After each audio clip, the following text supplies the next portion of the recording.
Bien, estamos de vuelta con más de la información. Ya son las 2 de la tarde con 25 minutos. Como usted sabe, el día de mañana el gobernador del estado de Querétaro, Mauricio Curi González, está por rendir su tercer informe de gobierno para platicar, por supuesto, de los avances que se han tenido aquí en Querétaro con respecto a diversos temas. Y bueno, para mí es un placer poder recibir precisamente en este espacio con motivo de este tema, el tercer informe de actividades, al gobernador Mauricio Curi. ¿Cómo estás, gobernador? Bienvenido. Mi estimado Daniel, ¿cómo te va? Muy buenas tardes a ti, a tu amplísimo auditorio. Encantado de la vida de escucharte y de poderte platicar aquí con todos ustedes. Muchísimas gracias. Oye, pues bien complicado en estos minutos el poder resumir lo que se ha hecho en el último año, donde has tenido prioridades muy claras respecto, sobre todo, los desafíos que sigue teniendo una entidad como Querétaro, que registra un crecimiento demográfico, económico muy superior a lo que acontece en la media nacional, y esto evidentemente pues implica una serie de desafíos que tú has querido encarar no de manera unilateral, es decir, con la visión de gobierno nada más, sino con lo que la sociedad propone, con lo que ellos viven día con día. Y bueno, parece que ha sido pues uno de los ejes importantes en tu administración pública, gobernador. Sí, Daniel, fíjate que fue la primer dilema que fue cuando ganamos en el 2021, qué hacer en un programa de 6 años como gobernante, y lo primero era tomar decisiones bien complicadas que sabía que iba a lastimar sobre todo el día a día de la zona metropolitana, pero sabía también muy bien que si no le entrábamos de fondo, íbamos a empezar con la decadencia del Estado, y lo que tú bien comentas, el crecimiento económico, la seguridad, todos los temas hídricos que tenemos en el Estado, los grandes riesgos que podemos tener y la buena calidad de vida que tenemos hasta el día de hoy, se podría ver en riesgo.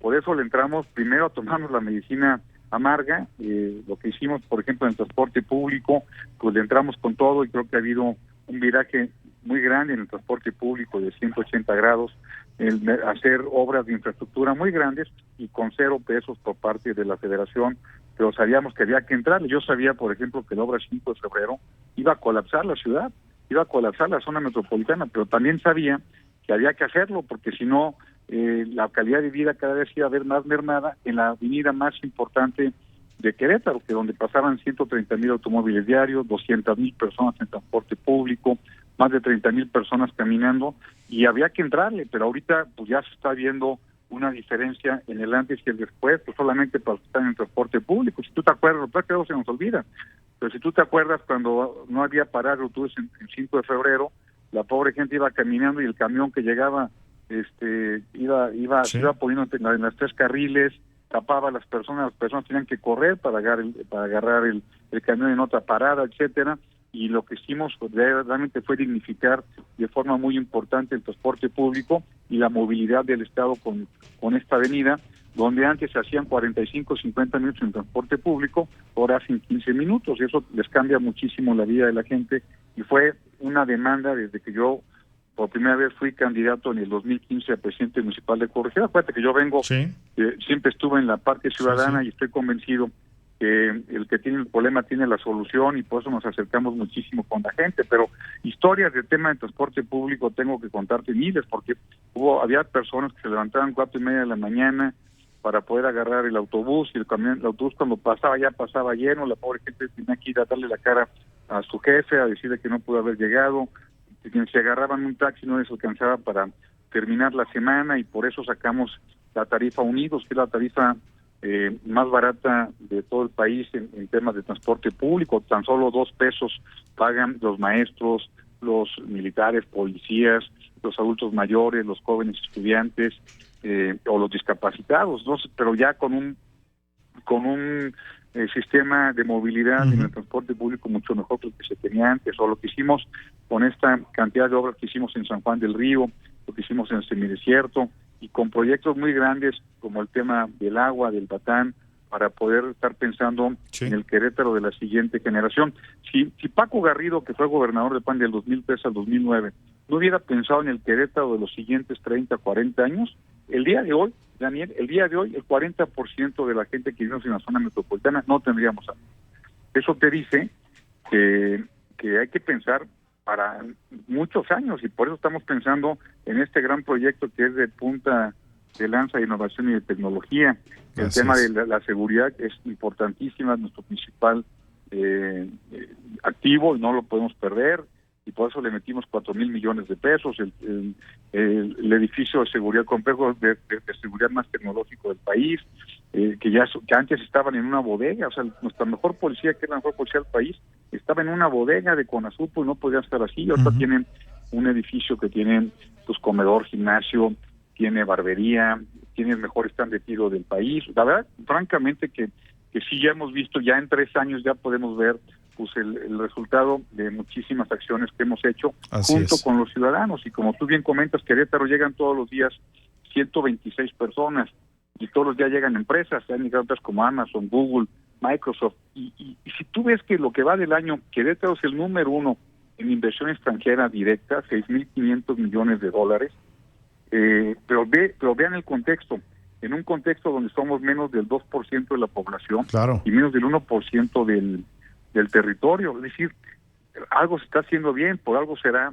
que gracias a eso pues somos el número 1 a nivel nacional en inversión extranjera directa. Aquí le apostamos mucho al Poder Judicial y le dimos un presupuesto histórico este año y apoyamos muy fuerte y respetamos mucho los equilibrios entre los diferentes poderes y hicimos un nuevo Palacio de Justicia, porque donde estaban antes una casona aquí en el centro, muy bonita, ya era pero totalmente peligrosa y riesgosa para los jueces, para los magistrados y por supuesto para la gente que iba a saludar. Sí, sin duda. Oye, y también importante, ahora que estamos hablando del tema del crecimiento económico de Querétaro, cómo pues nos empezamos a diversificar, ¿no? Ya hablabas tú de estas inversiones tan importantes de los data centers que nos van a convertir en la región de datos más importantes de México, me queda claro, pero creo que también de toda Latinoamérica. Es decir, Querétaro está volteando ya no al futuro, sino al presente que tenemos enfrente con este desarrollo de la mentefactura y de cómo esto precisamente puede atraer empleos muy bien remunerados para la entidad.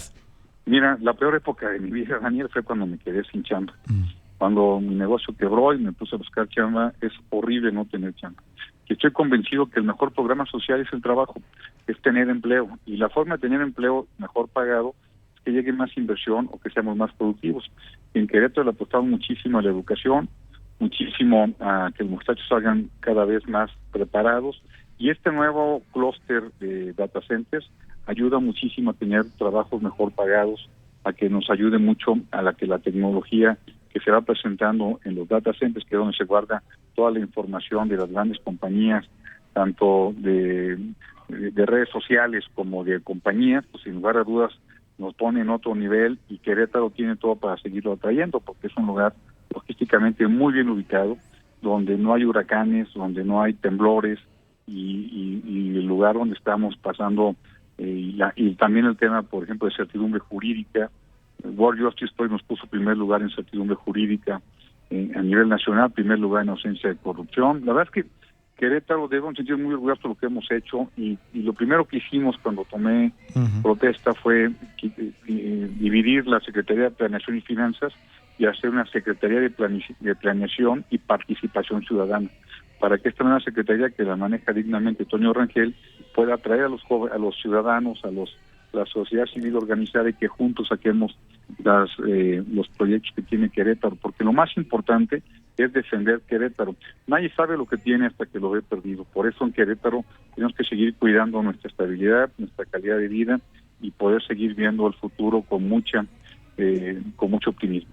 Oye, gobernador, veo el clima político nacional muy crispado en torno a este tema de la reforma judicial. De pronto parece que estamos reeditando un poco de lo que fueron las elecciones y las elecciones ya pasaron, pero tú has hecho un llamado desde Querétaro para la concordia, para más allá de buscar las diferencias, encontrar las coincidencias para sacar adelante precisamente los desafíos que tenemos como mexicanos. Creo que te queda muy claro que los ciudadanos lo que quieren después de que pasan las elecciones es que los políticos, independientemente de partidos, de colores, de ideologías, se pongan de acuerdo en el bien común. Por supuesto, y que, mira, primero que nada, nuestras diferencias son una fuerza. Es decir, ser diferentes no nos hacen, no perdemos competitividad, al contrario, la podemos ganar. Cuando yo era empresario me gustaba tener personas que trabajaran conmigo que pensaran diferente. Una persona que piensa igual que yo pues, no me va a subir. Una persona que piensa diferente siempre y cuando sea con respeto, sea con diálogo, sea no diciendo mentiras o queriendo confundir a la gente o buscando que le vaya mal al gobierno pensando que a ellos les va a ir bien. Ustedes no se dan cuenta que no importa quién mete el gol, siempre y cuando gane México. Y si yo quiero que le vaya muy bien a la presidenta, Daniel, de verdad, y al presidente siempre que quiero que le vaya bien, solamente aquellos que no quieren a México quieren que le vaya mal a su gobierno, pensando como un jugador de fútbol de muy mala leche que busca que el que es su titular se lastime o que juegue mal para que él pueda entrar. Yo creo de verdad que eso se me hace muy bajo para cualquier persona, y aquí en Querétaro le apostamos muchísimo al diálogo, le apostamos muchísimo a poder tener, siempre y cuando sea con respeto y no sea con mentiras. Y hay que decir las cosas como son. La sobrerepresentación a nivel federal Sí. es una realidad. Es decir, ellos ganan con el 53% y tienen un 75% de personas que están representando. Es decir, hay un exceso en la parte de los diputados y los senadores, porque la forma en que lo hicieron las cuentas. La verdad es que sí hay una diferencia que está dejando en un tema de debilidad a una gran parte del país, porque ganaron con el 53, no con el 70 y tantos.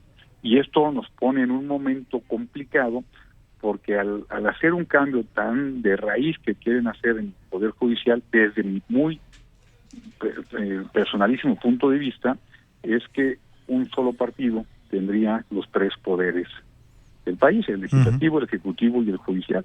Y yo creo mucho en el equilibrio, yo creo mucho en que en la medida que tengamos pesos y límites, es la forma que podemos trabajar mejor. Esto estaríamos haciendo un retroceso desde mi punto de vista muy grande. Oye, gobernador, y ya finalmente te preguntaría, vamos a llegar, pues muchos de los que somos opinólogos aquí en Querétaro, al informe el día de mañana, ya sin la especulación, ¿no? De saber quién se queda, quién se va, quién llega a tu gabinete, porque ahora los ajustes los hiciste antes, rompiste la tradición porque muchos lo hacen después. No, fíjate que me lo han preguntado mucho, y esto estaba dentro del plan de los 6 años. Sí. No la nueva secretaria de la mujer, eso se fue dando con las circunstancias, ni la aparición de Luis, porque Luis Nava pues se ha trabajado muy bien sus programas sociales. El anterior secretario de Desarrollo Social se fue de senador, y Luis, sin lugar a dudas, es un gran activo del Partido Acción Nacional de muchos años, hizo muy buen trabajo como presidente municipal, sus programas sociales son muy buenos en estancias infantiles, en tema de Conellas, la Universidad de las Mujeres, etcétera. Entonces esa visión social que tiene Luis, que es a lo que nos vamos a dedicar a partir de ya, estar más cercano, con programas sociales más cercanos, en salud, en apoyo a los adultos mayores, a las mujeres, con una Sonia Rocha que va a estar en la Secretaría de la Mujer, quien es muy querida y conocida en el semidesierto y la zona serrana, pues ella nos va a ayudar muchísimo para los más vulnerables, ¿no? Entonces, Alfredo Botello, que es una persona que lleva muchos años en el servicio público, y que cuando me dicen que todos los políticos son iguales, pues yo ahí lo pongo como ejemplo, porque Alfredo ha estado en puestos muy relevantes y él nunca ha estado en un escándalo de corrupción ni nada cercano. Entonces yo creo que está llegando un muy buen equipo a reforzar lo que viene para mi último trienio como gobernador. Pues, gobernador, siempre es un placer recibirte aquí en este espacio en RR Noticias. Sabes que es tu casa. Mañana vamos a estar muy atentos de este evento donde vas a presentar este mensaje ciudadano para los queretanos, y como siempre pedirte estar en contacto permanente por los temas importantes para los queretanos. Muchas gracias, Daniel. Te prometo que no va a ser muy largo, pero sí muy conciso en los resultados que hemos dado en estos 3 años. Muchas gracias a ti, a tu amplísimo auditorio. Un abrazo fuerte. Gracias. Igualmente, el gobernador de Querétaro, Mauricio Curi González, aquí en RR Noticias.